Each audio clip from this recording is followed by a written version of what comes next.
So I want you to picture a kitchen counter somewhere in Texas.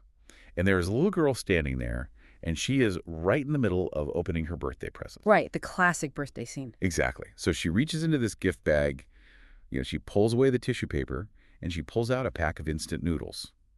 And, I mean, it is not an iPad, it's not a video game or candy or, jewelry.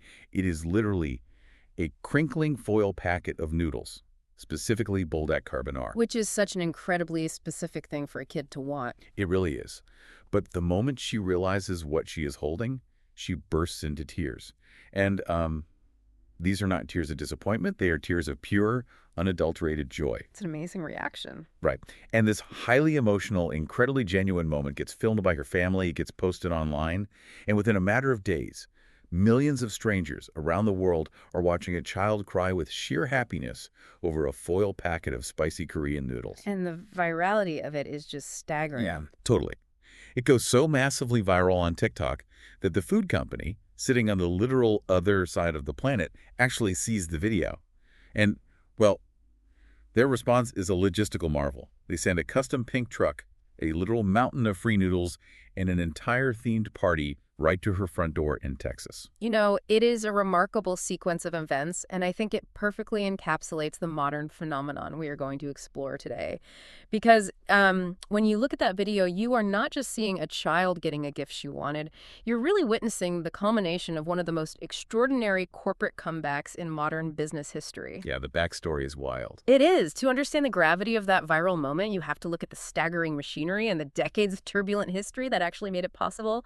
We are tracking a 60-year arc of a company called Samyang Foods. Right, the inventors of the category. Exactly. This is a company that invented a national staple to save a starving post-war population, suffered a devastating public scandal that structurally should have bankrupted them, and then decades later, they weaponized internet culture to build a global empire that now sells roughly 1 billion packets a year. It's just a phenomenal story. So, welcome to the story Real Korea. This is Season 3, where we are focusing on the great K-culture exports. The food, the products, the cultural time bombs that have quietly, or in this case very loudly, conquered the world. And conquered is definitely the right word here. But absolutely. I want to pose the central mystery for this episode right up front for you. How does a single foil packet of spicy noodles become the kind of gift that makes a child cry happy tears? And, how did the company behind it go from the brink of total collapse, just languishing in obscurity, to possessing one of the hottest record-breaking stocks in Korea? That is the core question. Yeah. Today we are exploring the story of Buldak, the fire noodle. But to truly appreciate the sheer scale of Samyang's recent comeback, you first need to understand how high this company originally stood and, well, why they mattered to Korea in the first place. So, we really need to examine the landscape of 1961. Yeah, 1961 is crucial.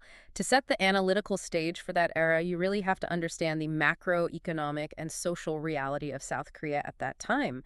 The country was still heavily shadowed by the devastation of the Korean War, which had ended in an armistice just 8 years prior. Right, the country was essentially rebuilding from zero. Completely. South Korea was deeply impoverished. Just to give you context, the gross domestic product per capita was hovering around 80 to 100 US dollars. It was an agrarian economy that was struggling to simply feed its own people. That is unimaginable poverty by today's standards. It really is. Food was incredibly scarce, and daily survival was a genuine struggle for a massive portion of the population. People were frequently relying on leftover rations from United States military bases. Things like scraps of hot dogs and Spam boiled into stews just to get enough calories. Which is where budae-jjigae, or army stew, comes from, right? Exactly. That's the origin of that dish. So in this extremely dire environment, a man named Jun Jun-yoon founded Samyang Foods. And according to the historical record, Jian was profoundly motivated by the sight of his fellow citizens lining up in markets for these meager, watery soups. Must have been heartbreaking to witness. It was. He recognized a systemic national crisis of caloric deficit. His initial vision was not to build a lucrative multinational culinary empire. He was genuinely looking for an engineering solution to hunger. An engineering solution. I like that phrase. Yeah, because he needed a way to deliver cheap, filling, and easily prepared calories to a starving nation. And crucially, it needed to be shelf-stable in a country where home refrigeration was largely non-existent at the time. Right. You can't just hand out fresh meat or produce. And his engineering solution arrived in 1963 when Samyang launched South Korea's very first instant ramen. It was this simple chicken-flavored packet, and it sold for just 10 won. Which was incredibly cheap. Oh, yeah. At the time, that was the equivalent of roughly a penny. It was explicitly designed to solve that hunger crisis. And, the mechanics of why instant ramen works as a caloric delivery system are actually fascinating. It isn't just dried pasta. No, the manufacturing process is quite advanced for the era. It really is. The process involves steaming the wheat noodles and then flash frying them in extremely hot oil. And this flash frying process rapidly evaporates the moisture inside the noodle, which creates this microscopic sponge-like network of tiny pores. Right, and the lack of moisture is the key to preservation. Exactly. Because all the moisture is gone, bacteria cannot grow. That gives the packet an incredibly long shelf life without needing any refrigeration. And then, when a consumer finally pours boiling water over that dry brick, those microscopic pores act like a sponge. They instantly absorb the water and rehydrate the noodle in just 3 minutes. It's a brilliant piece of food technology. John Jong-yoon essentially imported this flash frying technology from Japan. He localized the flavor profile for the Korean palate and provided a massive caloric influx to the public. And it changed everything. It did. The structural impact of that technology simply cannot be overstated. By providing those cheap instant calories, Samyang quite literally lifted an entire generation past the immediate threat of daily starvation. Wow. Yeah, and the product also perfectly aligned with the government's macroeconomic goals. At the time, the South Korean government was aggressively pushing a national policy to encourage citizens to consume more wheat. They were aiming to conserve the country's precious, limited rice supplies. So Samyang was basically acting as an arm of public policy. Precisely. Samyang's instant ramen became the de facto vehicle for that government policy. Consequently, Samyang established itself not merely as a successful business, but as a deeply trusted foundational pillar of modern Korean infrastructure. It became part of the national identity. It really did. Yeah. For an entire generation of South Koreans who were entering the rapid industrialization of the 1970s and 1980s, the taste of that original Samyang ramen was the taste of modernization. Yeah, it was the taste of coming home from a grueling factory shift and finally, having enough to eat. Exactly. They held a virtual monopoly on the cultural memory of comfort food in Korea. They commanded immense loyalty and respect. So if we look at this through a business lens, I think you can compare Samyang's 1963 innovation to Henry Ford inventing the Model T. That's a very apt analogy. Right, because Ford didn't just introduce a new consumer product. He introduced a foundational piece of national infrastructure that fundamentally changed the geometry of how a country moved and worked. Samyang did the exact same thing, but for the biological machinery of the workforce. They fueled the workforce. Exactly. They provided the caloric infrastructure that fed a rapidly industrializing country. They were the undisputed king of the industry. But, when a company becomes that essential to a nation's identity, they really stop being just a business. Right, they become an institution. Yeah, they become a pillar of public trust. And as the saying goes, the higher the pedestal, the harder the fall. That brings us to the catastrophic event that stripped Samyang of their crown.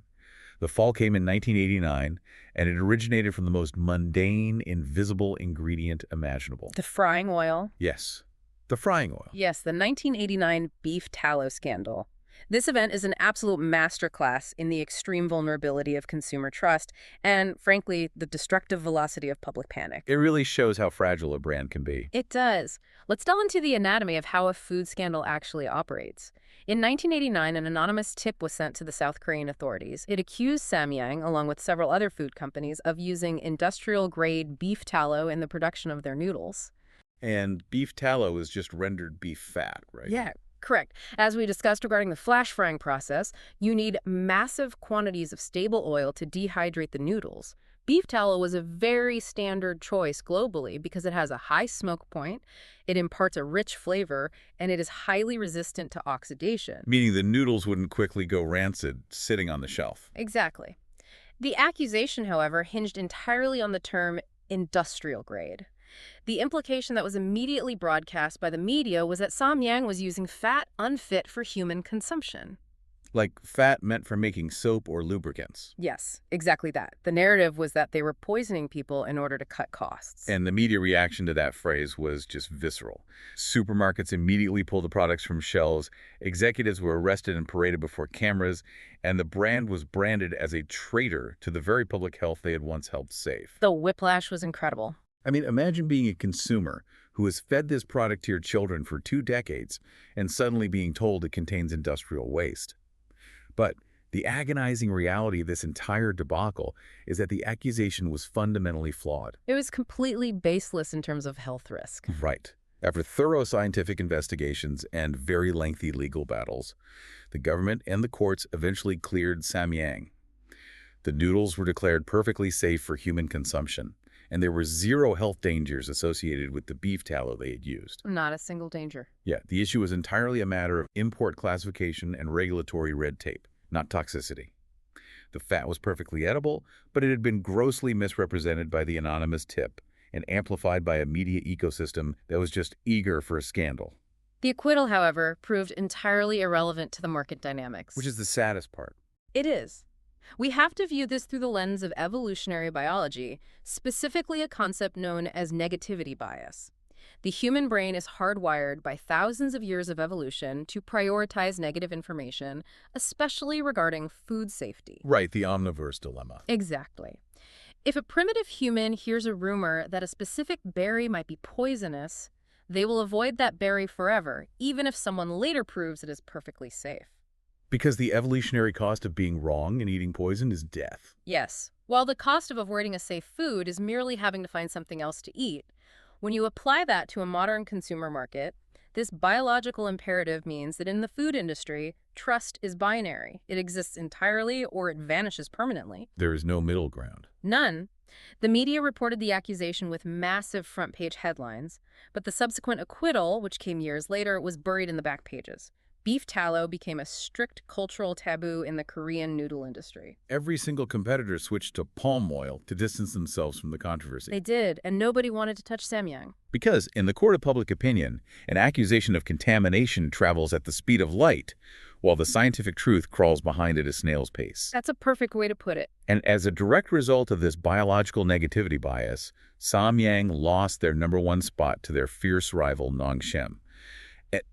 It wasn't just a temporary dip in quarterly earnings. Samyang slowly, agonizingly slid down the ranks over the next 2 decades. It was a very long winter for them. Yeah. This former giant, the pioneer of the entire industry, languished in 4th place in its own home market.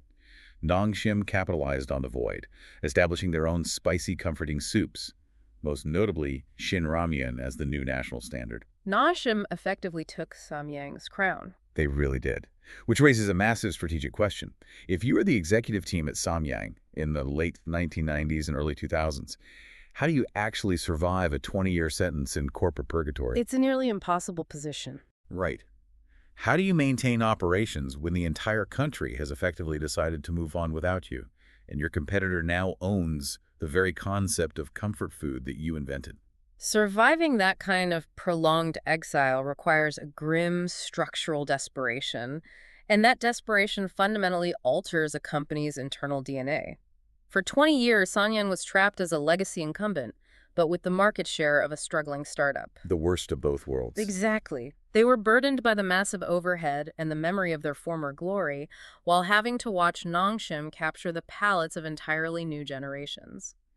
Financially, Samyang was sustained only by a shrinking residual base of older consumers who still felt a sense of nostalgic loyalty. Like the people who remember the 1960s. Yes. But psychologically, when a company is trapped in 4th place for decades, the corporate culture inevitably bifurcates. It becomes one of either slow, managed decline or a desperate willingness to gamble the entire enterprise on a single high-risk maneuver. A Hail Mary pass. Precisely. They recognized that they could not win by playing the traditional game. They simply could not beat Nongshim on mass appeal or traditional warm, comforting soups because Nongshim's supply chain and brand equity in that sector were completely impenetrable. You can't out-Shin Ramyun. You can't. This 2-decade winter is the vital context for the pivot. It created the exact conditions of do-or-die desperation required for a legacy company to completely abandon its foundational identity and take a massive, unprecedented risk. They had nothing left to lose by alienating the mainstream. And that desperation forces the pivot. So we move to April 2012 and the birth of the ultimate market disruptor. Driven to the absolute margins of the industry, Samyang realizes they have to completely abandon the warm, savory soups that built their brand. They had to go to the extreme. Yeah, they lean into extreme, punishing heat. They launch a product called Buldak Bokumian, which translates roughly to fire chicken stir-fried noodles. And this product fundamentally broke the established architecture of instant ramen in Korea. It was structurally different. It really was. First, mechanically, this was a dry, stir-fried noodle. You boil the noodles, you drain away all the water, and then you coat them in a glossy, dark red, intensely spicy sauce. It launched as one of the spiciest instant noodles ever introduced to the Korean retail market. It was an aggressive move. Extremely. Yeah. Initially, this was a hyper-niche product. It was so aggressive that for many consumers, taking that first bite was a genuine physical ordeal. It left people sweating, gasping for air, and frantically reaching for milk to coat their tongues. The strategy employed here is a textbook execution of niche extremity, operating within a blue ocean strategy framework. A blue ocean strategy. Explain that a bit more. So, when a business finds itself structurally blocked from the center of the market, when the mainstream is saturated and impenetrable like Nongshim's hold on comfort soup, the only viable tactical maneuver is to retreat to the absolute edge and dominate the margins. Right, you go where the competition isn't. Exactly. Samyang could not outcomfort Nongshim, so they engineered a product that was the literal antithesis of comfort. They targeted a highly specific, underserved demographic. The extreme spice lovers, the thrill seekers, the consumers who felt traditional ramen was just too much. But from a traditional business perspective, isn't that crazy? Oh, from a traditional food science and product development standpoint, formulating a mass-market grocery item that causes genuine physical pain is a massive liability. You are intentionally engineering a product that will actively alienate 90% of your potential consumer base. Yeah, most people don't want to cry during lunch. They don't. The heat in Buldak comes from a heavy reliance on capsaicin extracts. And capsaicin doesn't just provide flavor, it chemically binds to the pain receptors on the human tongue, effectively simulating the sensation of a physical burn. It tricks your brain into thinking you are actually on fire. Exactly. Engineering a product to trigger pain receptors is a massive gamble, born entirely of that 20-year desperation we discussed. It is exactly like a legacy mainstream pop artist whose sales have been declining for a decade, suddenly deciding to release an experimental, aggressive heavy metal album. That's a great comparison. Right. Because it defies all the logic of what made them famous.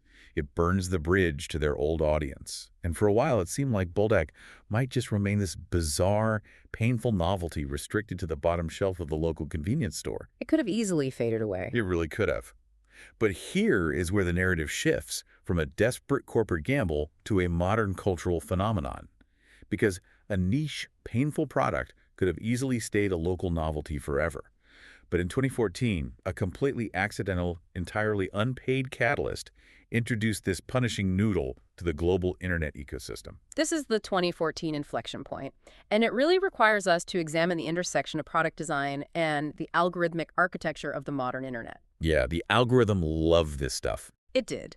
A British YouTube channel called Korean Englishmen, hosted by a creator named Josh Carrot, decided to use this specific Buldak noodle for a video. And crucially, he didn't approach Samyang for a sponsorship. He simply bought the product because of its infamous reputation in Korea. It was totally organic. Totally organic. The premise of his video was incredibly simple. It was a physical stunt where he had his British friends race to eat the Buldak noodles as fast as possible, with a strict rule of no water, no milk, and no relief allowed. Sounds like torture.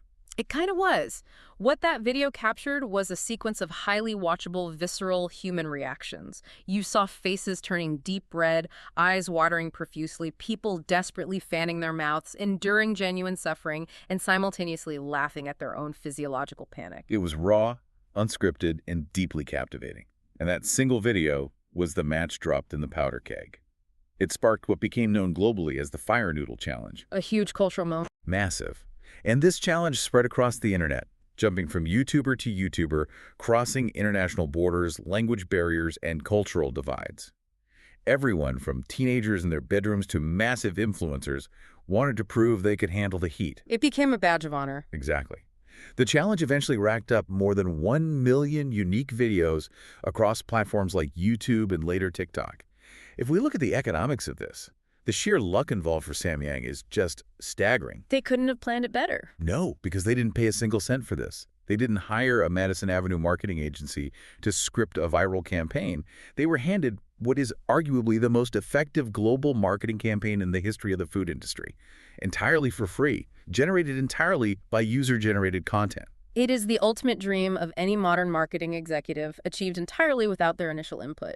But we really must dissect the underlying psychology of the viral dare to understand why this specific product worked so universally across different cultures. Right, why do we want to watch this? Well, why do human beings possess this inherent desire to watch others suffer mildly? And more importantly, why do we eagerly volunteer to participate in that suffering ourselves? It comes down to two factors: social currency and the biology of capsaicin. Okay, let's break those down. Biologically, when you consume extreme spice, your brain registers the pain and releases a flood of endorphins and dopamine to cope with it. It provides a natural, legal, and very accessible high. So people are basically chasing an endorphin rush. Yes. And sociologically, eating the Buldak noodle on camera became a modern rite of passage. It was a safe, accessible way to demonstrate performative endurance and participate in a global digital zeitgeist. Everyone wanted to be part of the club. Exactly. But more profoundly, this viral challenge completely transformed the foundational act of eating. Eating instant ramen is traditionally a solitary, somewhat mundane act. You know, a quick, cheap lunch eaten alone. Right, standing over the sink in your kitchen. Yes. The Fire Noodle challenge transformed that solitary act into a shared, worldwide multiplayer game. The noodle was no longer just a food item. It became a piece of interactive media. You weren't buying dinner, you were buying a prop to participate in a global cultural event. That reframing is so crucial. The product became the platform. But, as any business strategist knows, a viral dare is great for a temporary, massive spike in sales. It gets your name trending on Twitter. But a stunt alone does not sustain a billion-dollar manufacturing empire. It definitely does not. Right, because people don't eat a physical dare every single Tuesday for lunch. You cannot build a long-term recurring revenue model on human pain. Yeah. The churn rate of consumers would be massive. They buy it once for the video and never again. They'd tap out. Exactly. So Samyang faced a new, highly complex challenge. They had to evolve the product from a viral stunt into a dietary habit. They had to figure out a way to keep the millions of people who came for the challenge, but alter the formulation so that the food was enjoyable enough that a consumer would actually want to buy it again without a camera pointed at them. Precisely. They needed to navigate the treacherous transition from novelty to habituation. This requires a masterful execution of product lifecycle maturation. The extreme punishing spice of the original black packet Buldak was the acquisition tool. It generated the shock value and the algorithmic momentum necessary to grab the world's attention. It got people in the door. Yes, but for customer retention, securing the repeat purchases that actually build a sustainable supply chain, they needed to soften the blade. And they executed this brilliantly around 2017 by introducing a series of flavor spinoffs, the most consequential of which was the Carbonara variant. Ah, the famous pink packet. Yes. The food science and culinary engineering behind this specific variant is a stroke of strategic genius. They retained the unmistakable foundational Korean heat that defined the brand's identity, but they formulated a powder packet that wrapped that heat in a rich, cheesy, creamy Italian-style sauce. It sounds so good. It is. They essentially engineered a new category of flavor that we might call comforting spicy. It still delivered a noticeable kick. It still felt like you were eating an authentic Buldak noodle, but the dairy components actively neutralized the aggressive burn, meaning it no longer felt like a physical punishment. Now, if we analyze this from a brand management perspective, I have pushed back on the logic here just a bit. Oh, sure. When they introduced the Carbonara variant and essentially made it more accessible, didn't they risk ruining the hardcore extreme reputation that put the Fire Noodle on the map in the first place? I mean, if your entire global brand identity, your unique selling proposition, is built on being the toughest, most painful noodle on the market, doesn't wrapping it in pink packaging and mozzarella cheese risk diluting the brand? It's a fair question. Doesn't that alienate the hardcore fans who started the trend and view the product as a test of strength? It is a highly valid strategic concern, the classic fear of brand dilution when a niche product goes mainstream.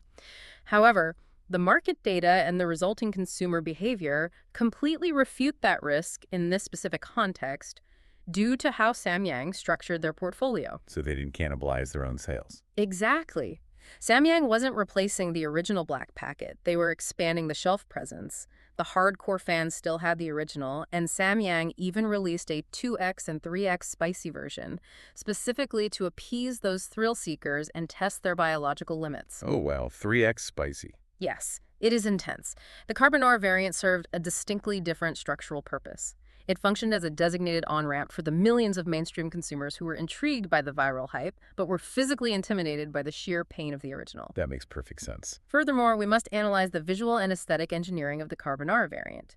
In the digital age, food trends are driven just as much by visual appeal on a smartphone screen as they are by olfactory taste. The camera eats first. The camera definitely eats first.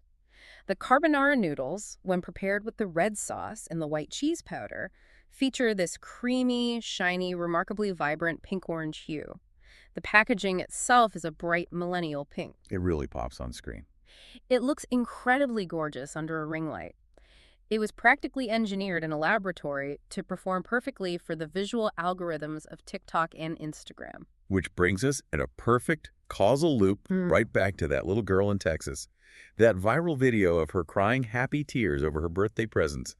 That wasn't the original punishing black packet of Buldak that Josh carried in 2014. It was a bright pink packet of the Carbonara variant. The accessible version. Exactly. That specific product, scientifically bridging the gap between extreme Korean capsaicin and creamy, accessible dairy comfort, is what created a product beloved enough to be given as a birthday gift to a child in the American South. It's a triumph of product iteration. It really is. Yeah. So if we look at Samyang's checklist, they have the perfect viral product. They have softened the blade with the carbonara flavor to ensure repeat customers, and they have mastered the digital aesthetics. The final massive hurdle is pure physical logistics. The hardest part for any international brand. Yeah.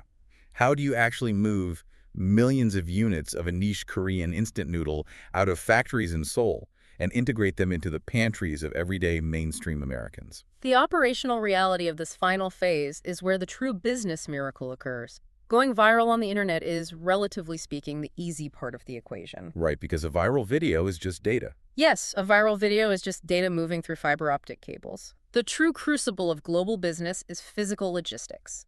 You have to navigate the labyrinthine complexities of international maritime shipping, customs regulations, and, perhaps most dauntingly, securing premium shelf space in the fiercely competitive environment of American big-box retailers. And American supermarkets are cutthroat. Unbelievably cutthroat. To execute this, Samyang established a dedicated United States affiliate in 2021. This was a clear, aggressive signal of intent. They were no longer relying on passive export demand, simply shipping pallets to specialty Asian grocers and hoping they sold. They wanted the mainstream aisle. They did.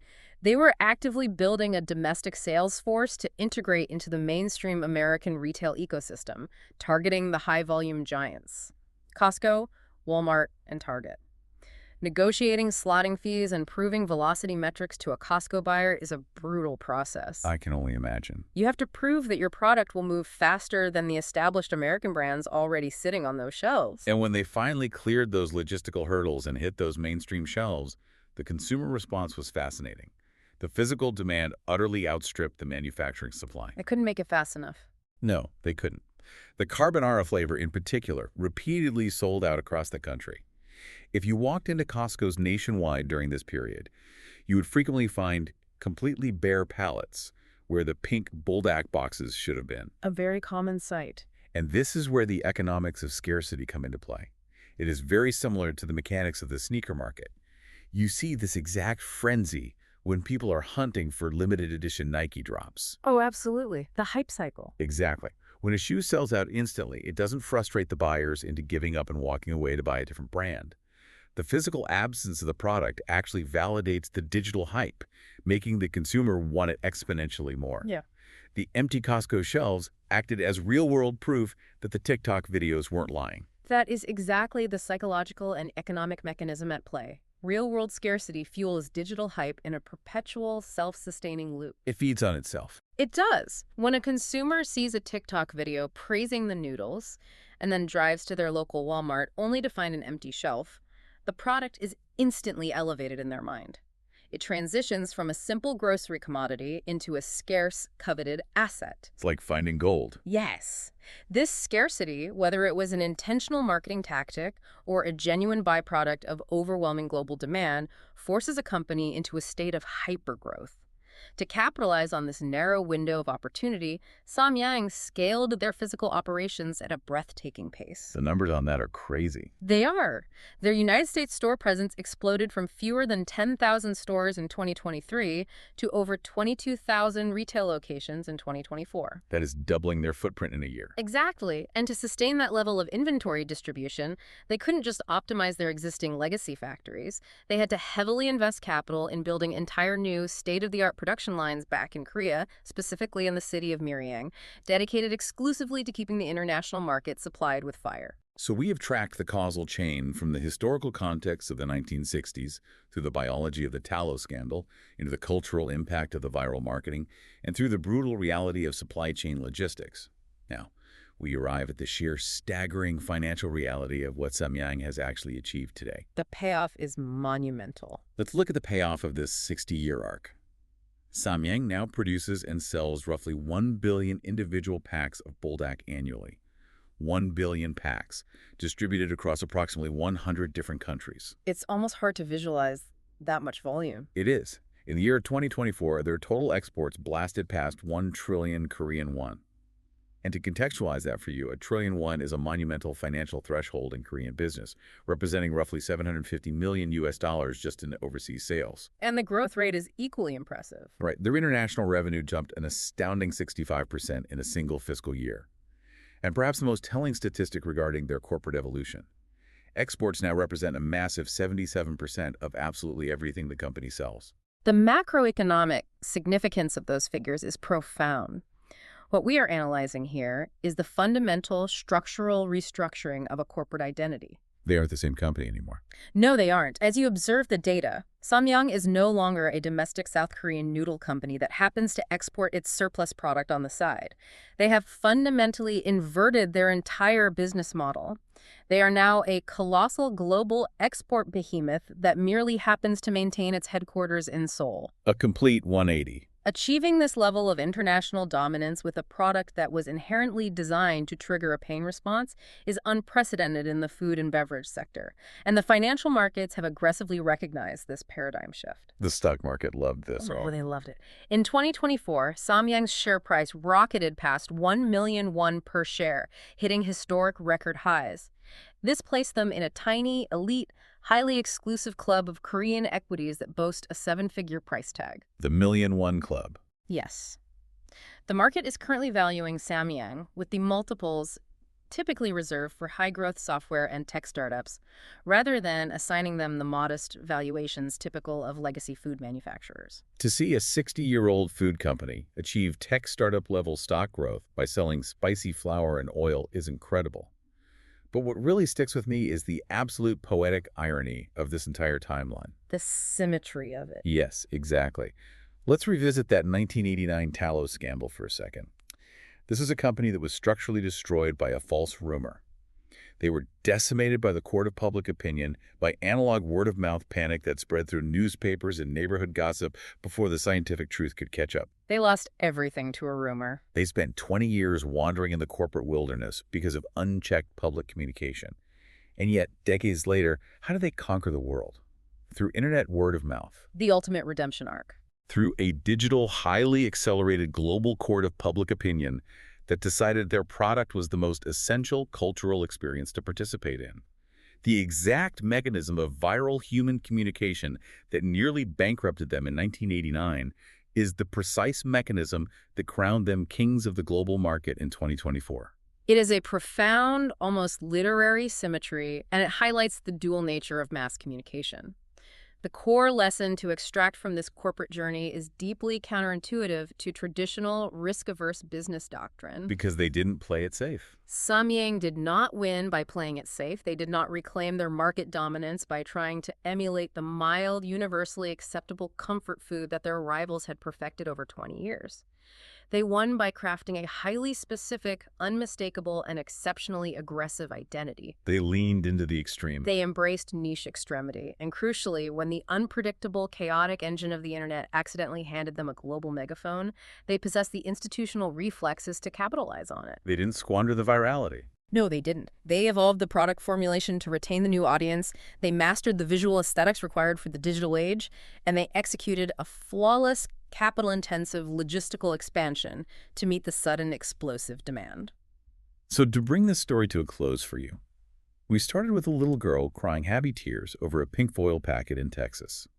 And what we've discovered is the story of a company that engineered a new technology in 1963 to provide caloric infrastructure to a starving nation, lost their crown to a biological panic over frying oil, languished in fourth place for decades, and then relentlessly clawed their way back to unprecedented global dominance by turning a chemical burn into a worldwide viral sensation. What a journey. It is a testament to the mechanics of resilience, the power of a bold strategic pivot, and the sheer unpredictable leverage of internet culture. As we conclude our analysis of this arc, I want to leave you with a final structural question to consider. Sure, what's that? The Buldak phenomenon succeeded because it brilliantly transformed a solitary biological necessity eating lunch into a shared, highly visible digital performance.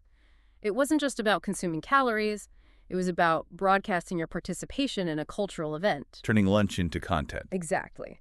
So as we look forward to the grocery store shelves of the next decade, what other seemingly mundane daily products, from beverages to cleaning supplies to personal care items, will be fundamentally redesigned at the chemical level, not just for how well they taste or how effectively they function, but specifically for how dramatically they perform for the camera? Wow, that's a wild thought. We are entering a new era of manufacturing where visual spectacle and interactive potential are becoming core ingredients in product formulation. That is a fascinating thought experiment to take with you the next time you are navigating the aisles at Costco, wondering why a certain box is designed the way it is.